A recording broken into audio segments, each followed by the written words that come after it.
Good morning students. आज हम आपके लिए लेके आए क्लास 7th में चैप्टर 22 सिविक्स का जो चैप्टर था डेमोक्रेसी, और डेमोक्रेसी के वर्ड मीन के बारे में, और डेमोक्रेसी टाइप की कितनी होती हैं और किस किस प्रकार की गवर्नमेंट की टाइप्स होती हैं, मोनार्ची सिस्टम के बारे में, रिपब्लिकन सिस्टम के बारे में हमने कल जाना था लास्ट क्लास के बाद। आज हम देखते हैं फीचर ऑफ डेमोक्रेसी। अगर डेमोक्रेसी है तो सही मायने में इसके कुछ फीचर्स तो होंगे। क्या इसकी प्रॉपर डेफिनेशन हो सकती है, क्या इसके फीचर हो सकते हैं जो दुनिया का ये सबसे अच्छा और सुंदर शासन व्यवस्था एक कहलाती है। तो देखिए आप, Abraham Lincoln the famous US president described the democracy as a government of the people, by the people and for the people। इसको अच्छे से समझो। अब्राहम लिंकन जो फेमस यूएस प्रेसिडेंट थे, अमेरिका के पूर्व राष्ट्रपति रहे हैं, तो इन अब्राहम लिंकन ने एक बहुत ही गजब की डेफिनेशन हमारे को दी है और पूरी दुनिया इस डेफिनेशन को एक्सेप्ट करती है और हर बुक्स में डेफिनेशन आपको देखने को मिल जाती है। तो देखिए कितनी अच्छी बात कही है, ए गवर्नमेंट ऑफ पीपल।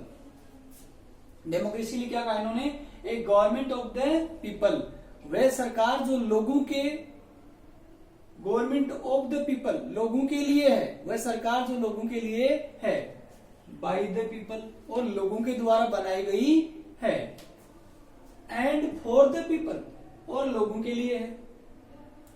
मतलब जनता के लिए और जनता द्वारा बनाई गई सरकार को क्या कहा जाता है, डेमोक्रेसी या लोकतंत्र कहा जाता है। मतलब जनता के लिए, जनता के द्वारा बनाई गई सरकार क्या कहलाती है, लोकतांत्रिक सरकार या डेमोक्रेटिक गवर्नमेंट कहलाती है। समझने की कोशिश करें, जनता इसे खुद बनाती है, जनता के लिए बनाती है और जनता द्वारा तैयार की जाती है। मतलब हम क्या करते हैं, देखो कैसे करते हैं। पहले हम इलेक्शन कंडक्ट करते हैं, इलेक्शन में हम वोट करते हैं, तो जनता की सरकार हुई ना, जनता द्वारा जनता के लिए बनाई गई सरकार। तो जनता की क्यों हुई, जनता की सरकार इसलिए जनता की हुई। जनता द्वारा, जनता ने वोट दिया तो कोई कैंडिडेट चुन के गए और फिर वो सरकार बनी किसके लिए, जनता के लिए।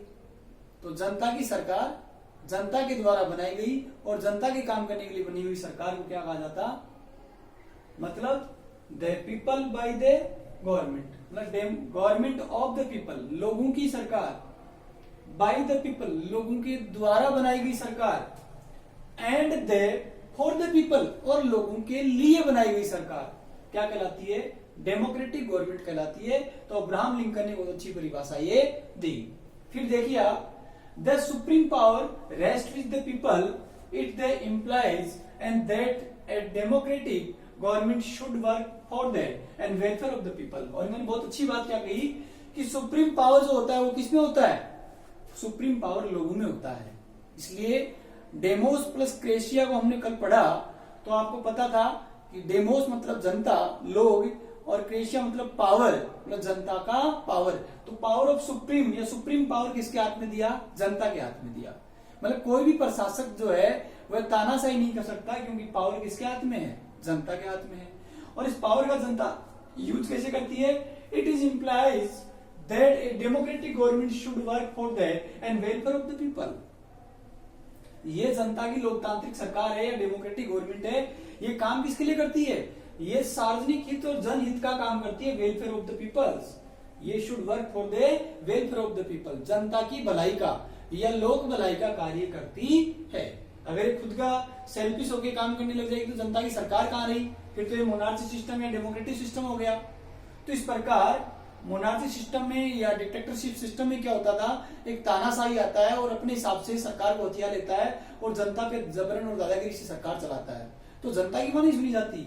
लेकिन हम डेमोक्रेटिक गवर्नमेंट की बात करें तो यहाँ वेलफेयर ऑफ द पीपल की बात होगी, जनता के हित की बात होगी, तो ही वह सही मायने में डेमोक्रेसी है, अदरवाइज नहीं है।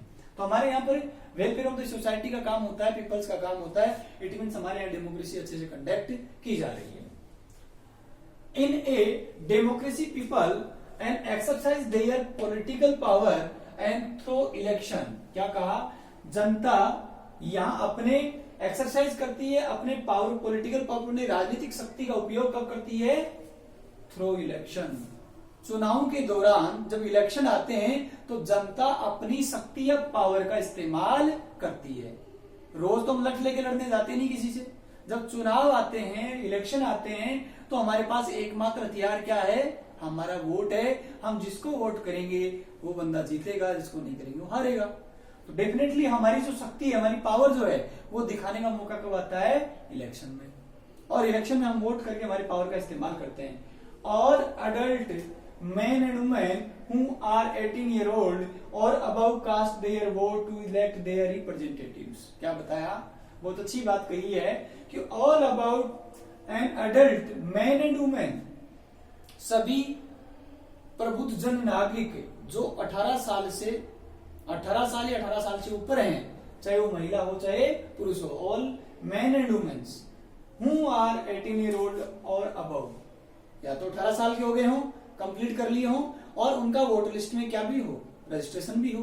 आप ये मत सोच रहे ना कि सर हम तो 18 साल के हो गए, फिर हम वोट क्यों नहीं करने जाते? क्योंकि आपका वोटर लिस्ट में नाम नहीं है। जब वोटर लिस्ट में आप नाम चढ़वा दोगे तो उसके बाद आप भी इस राइट का इस्तेमाल कर सकते हो, ये आपके अधिकार का आप पालन कर सकते हो और अपनी अपॉर्चुनिटी को ले सकते हैं और अपने राइट्स को आप यूज कर सकते हैं। तो 18 ईयर ओल्ड एंड अबव हो, कास्ट देयर वोट, वह अपना वोट करता है टू इलेक्ट देयर रिप्रेजेंटेटिव, अपने जनप्रतिनिधि को चुनने के लिए वे क्या करता है? वोट करता है। Elections and public opinion are two important tools of democracy. और क्या बताया कि इलेक्शंस एंड पब्लिक ओपिनियन, चुनाव और जनमत, चुनाव जब होते हैं तो पब्लिक ओपिनियन क्या कहती है कि हमें प्रधानमंत्री किसको बनाना है? मोदी जी को बनाना है। ये पब्लिक ओपिनियन हुआ। इलेक्शन में हमने मोदी जी को प्रधानमंत्री बनाने के लिए यहाँ से एमपी, मेंबर ऑफ पार्लियामेंट चुन के जिताकर भेजे, तो मोदी जी क्या बने? पीएम बने। इट मीन्स ये हाथ में किसके है? जनता के। अब जनता जिसको चाहे जिताए, चाहे जिसको हराए। तो public opinion and election are two important tools of democracy, ये इसके इंपोर्टेंट टूल्स माने जाते हैं। इलेक्शन और पब्लिक ओपिनियन नहीं होगा तो सही मायने में डेमोक्रेसी एग्जिस्ट नहीं हो सकती। अब देखिए, another important feature of democracy is the rule of law. और अदर इंपोर्टेंट रूल क्या बताया? अदर इंपोर्टेंट रूल बताया रूल ऑफ लॉ, कानून का शासन। ये बहुत जरूरी है। अगर रूल ऑफ लॉ नहीं होगा, कानून का शासन नहीं होगा, तो जो पावरफुल होगा, जिसकी लाठी उसकी भैंस, जो दे लठ मारेगा और अपने अधिकार छीन लेगा। तो पावर ऑफ रूल या रूल ऑफ लॉ, कानून का शासन होता है डेमोक्रेसी में।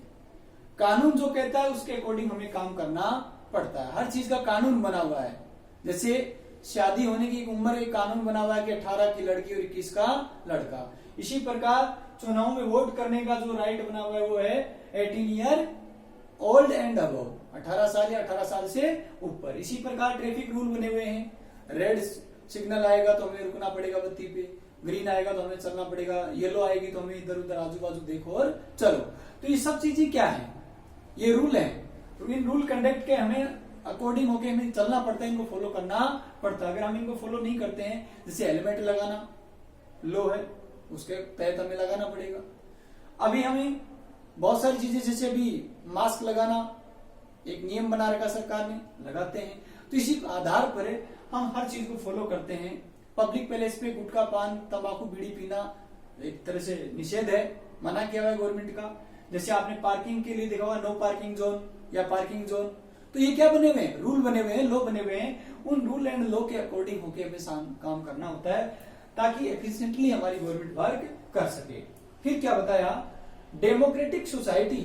डेमोक्रेटिक सोसाइटी की बात करें तो इस प्रकार का लोकतंत्र समाज में भी मौजूद हो। अगर समाज में लोकतांत्रिक व्यवस्था नहीं होगी, समाज में अगर इस प्रकार का डेमोक्रेटिक सिस्टम फॉलो नहीं होगा, तो सही मायने में हमारा डेमोक्रेसी एग्जिस्ट नहीं हो पाएगा। इसलिए क्या बताया है? All man and women should be related and should have an equal opportunities of equal and development, religions, caste, race of place of birth. क्या बताया? कि हर एक व्यक्ति treated and should have be equal opportunity, all man and women, सभी महिला और पुरुष सभी लोगों को ट्रीट किया जाएगा एक समान रूप से। उनके लिए कोई अलग से गाइडलाइन नहीं होगी, समान रूप से इनको देखा जाएगा, ट्रीट किया जाएगा। Should have equal opportunities of the growth and development. उनको ग्रोथ करने के लिए और डेवलपमेंट करने के लिए इक्वल अपॉर्चुनिटीज शेयर की जाएगी, दी जाएगी, ताकि वह चाहे मैन हो या वुमेन हो अपनी लाइफ को, अपनी लाइफस्टाइल को चेंज करने के लिए या अपने जीवन को ग्रोथ करने के लिए या अपने आप का डेवलपमेंट करने के लिए उनको इक्वल अपॉर्चुनिटी प्रोवाइड करवाई जाएगी डेमोक्रेटिक सिस्टम के द्वारा, ताकि वो कल को ये ना कह सके साहब हमें तो अपॉर्चुनिटी दी नहीं, आपने पढ़ने की आजादी दी नहीं, इनको पढ़ने की आजादी दी, आगे बढ़ गए, हम पीछे रह गए। इसलिए गवर्नमेंट क्या करती है, रिजर्वेशन के तहत हर एक गरीब से आम आदमी तक को भी 25% फ्री ऑफ कॉस्ट में पढ़ाने के लिए एक कानून बनाया हुआ है, ताकि प्राइवेट स्कूल में भी आप 25% के रेशियो में फ्री ऑफ क्लास चार्जेज आप पढ़ सकते हैं। तो ये इक्वल अपॉर्चुनिटी गवर्नमेंट ने सबको दे रखी है। इसके अलावा जैसे मान लो कोई गवर्नमेंट जॉब्स निकलती हैं, रेलवे की भर्ती निकली, पुलिस की भर्ती निकली, पटवार की भर्ती निकली, ग्राम सेवक की भर्ती निकली, बहुत सारी गवर्नमेंट जॉब्स निकलती हैं। तो सब में सबको जिनका एज का क्राइटेरिया जो देती है गवर्नमेंट 18 ईयर या 25 या 26 ईयर या 28 ईयर या 35 ईयर, तो उसके अकॉर्डिंग जो भी उस एज क्राइटेरिया में आते हैं सबको फॉर्म सबमिट करने के लिए क्या है, इक्वल अपॉर्चुनिटी देती है गवर्नमेंट।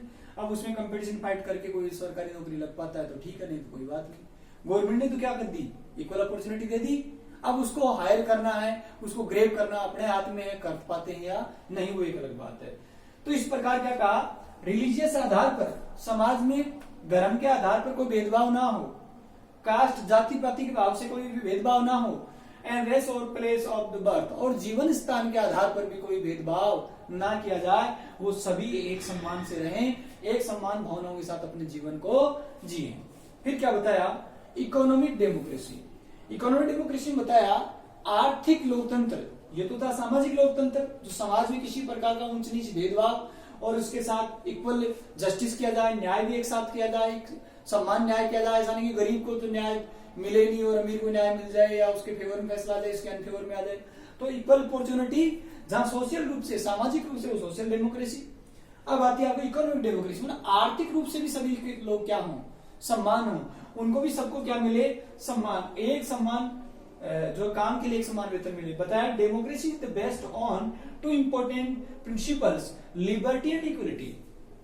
सभी को क्या हो, आजादी हो, लिबर्टी हो, एंड इक्वलिटी, समानता हो। सभी को आजादी हो, सभी को समानता का व्यवहार सबके साथ किया जाए, गरीब अमीर ऊंच नीच की भावनाओं के साथ व्यवहार ना किया जाए, सबके लिए इक्वल अपॉर्चुनिटी शेयर की जाए, और सबको क्या किया जाए, equal wages should be given for the equal work. सबको समान काम के लिए समान वेतन दिया जाए। अगर मैं टीचिंग करा रहा हूं 12th क्लास तक, तो अगर कोई लेडीज भी 12th क्लास तक टीचिंग कराए तो उसको समान वेतन दिया जाए। इसी प्रकार गवर्नमेंट क्या करती है, अगर किसी बराबर पदाधिकारी को, अगर कोई इंजीनियर है और दूसरा भी कोई इंजीनियर है, तो दोनों को इक्वल पेमेंट दिया जाएगा। ऐसा नहीं कि भाई इसको कम और इसको ज्यादा। ग्रोथ उसके उम्र के हिसाब से या उसके एक्सपीरियंस के हिसाब से बढ़ता जाएगा, लेकिन जब वो 18 ईयर का है तो वो भी 18 ईयर का तो इक्वल पेमेंट होगा। लेकिन जब उसको सर्विस करते 30 साल हो गए, उसको 20 साल ही हुए हैं, तो इसका मतलब है कि उसने 10 साल ज्यादा काम किया, तो उसका जो प्रमोशन है वो धीरे धीरे बढ़ता चला जाएगा, तो वहां इनकम में फर्क आ जाएगा। लेकिन स्लेब क्या होगा, दोनों का इक्वल होगा, मतलब स्टार्टिंग पेमेंट जो है वो क्या होगा, इक्वल होगा। बाद में प्रमोशन के बाद उसकी बढ़ती जाएगी, वो एक अलग बात होती है। तो क्या कहा कि liberty and equality two principle है, इंपॉर्टेंट प्रिंसिपल है, सिद्धांत है लोकतंत्र के, जिसके अंदर कहा equal wages should be given for the equal work. इसमें समान काम की समान वेतन की बात की गई है, और सभी को इक्वल अपॉर्चुनिटी अवसर मौजूद कराकर और उनको आगे बढ़ाने के लिए, उनके डेवलपमेंट के लिए सरकार काम करती है। तो इस प्रकार की सिस्टम को हम कहते हैं इकोनॉमिक डेमोक्रेसी या आर्थिक लोकतंत्र।